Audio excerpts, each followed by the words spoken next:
Welcome to my channel Habib daily English dose. চলে আসলাম নতুন আরেকটি ভিডিও নিয়ে। Tag question of English grammar part 2। বিগত ক্লাসে আমরা ট্যাগ কোয়েশ্চেনের কিছু ফান্ডামেন্টাল রুলস বা বেসিক কিছু নিয়ম নিয়ে আলোচনা করেছিলাম। আজকের পার্ট 2 ভিডিওর আমরা অন্যান্য কিছু রুলস নিয়ে আলোচনা করব এবং দেখব এবং বোঝার চেষ্টা করব। রুলস অনে যদি আমি দেখি যে সেন্টেন্সে অক্সিলারি ভার্ব যেটা থাকবে সেটার ব্যবহার করেই কিন্তু ট্যাগ কোয়েশ্চেন করতে হবে। যেমন রিয়া ওয়াজ সিঙ্গিং, এখানে আমরা দেখতে পাচ্ছি অক্সিলারি ভার্বটা হচ্ছে ওয়াজ। তো এখানে আমরা করব কি, ওয়াজের সাথে নট বা নটের যে কন্ট্রাক্টেড ফরম্যাট যেটা আমরা গত ক্লাসে বলেছি সেটা লিখব। আর রিয়া হচ্ছে ফিমেল, এই জন্য আমরা প্রোনাউন দেব হচ্ছে শি। সেলিম হ্যাজ নো বুক, তাহলে এটা ট্যাগ কোয়েশ্চেন হবে হ্যাজ হি। এই বাক্যে হ্যাজ হচ্ছে অক্সিলারি ভার্ব, এখানে আমরা সেটা বসালাম। সেলিমের প্রোনাউন হচ্ছে হি দিলাম। নট কেন দেইনি? কারণ এই বাক্যটা হচ্ছে নেগেটিভ, এই কারণে ট্যাগ কোয়েশ্চেন হবে অ্যাফার্মেটিভ। তারপরে আমরা দেখতে পাচ্ছি রুল 2তে স্টেটমেন্ট বা সেন্টেন্সে যদি অক্সিলারি ভার্ব না থাকে তাহলে কি করতে হবে। এমন অনেক সেন্টেন্স আছে যেখানে অক্সিলারি ভার্ব থাকে না, তখন আমরা যেটা করব টেন্স ও পার্সন অনুযায়ী ডু ডাজ ডিডের ব্যবহার করব।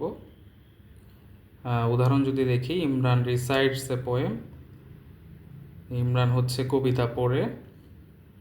তাহলে এখানে আমরা দেখতে পাচ্ছি অক্সিলারি ভার্ব নেই, মূল ভার্বের সাথে এস যুক্ত আছে, তার মানে এটা হচ্ছে থার্ড পারসন সিঙ্গুলার নাম্বার, সেই কারণে আমরা অক্সিলারি ভার্ব হিসাবে ডাজ নিয়ে আসলাম।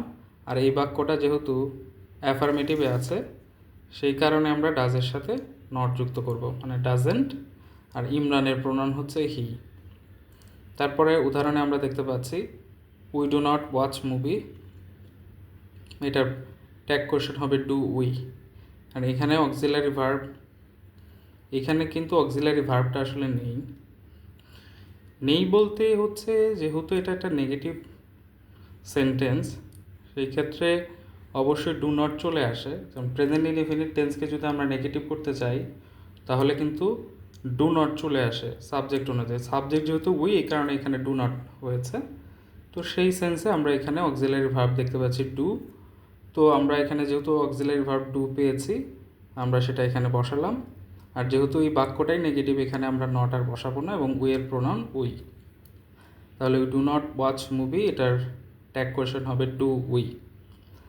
তারপরের যে রুলসে আমরা দেখতে পাচ্ছি ইম্পারেটিভ সেন্টেন্সের ক্ষেত্রে will, won't, can, can't, could ইত্যাদি ব্যবহার হবে এবং তার শেষে ইউ বসবে এবং এটাই হবে ট্যাগ কোয়েশ্চেন। ইম্পারেটিভ সেন্টেন্সের ক্ষেত্রে এটা খেয়াল রাখতে হবে।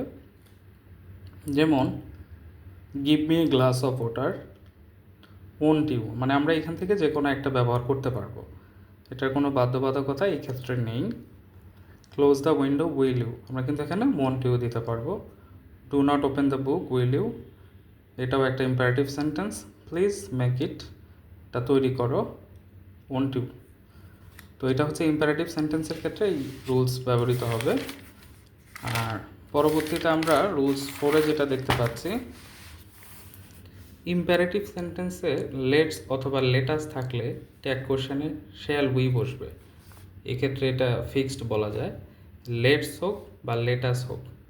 তার মানে আমরা বলতে পারি যে সেন্টেন্সের শুরুতে যদি লেটস অথবা লেটাস থাকে, ট্যাগ কোশ্চেন হিসেবে আমরা শ্যাল উই বসাবো, কারণ এই বাক্য হচ্ছে প্রস্তাব দেওয়া বোঝায়। Let's do the work, shall we. Let's arrange a picnic, চলো একটা পিকনিকের আয়োজন করি, শ্যাল উই। আমরা কি করতে পারি, এরকম একটা অর্থ এখানে মিন করছে।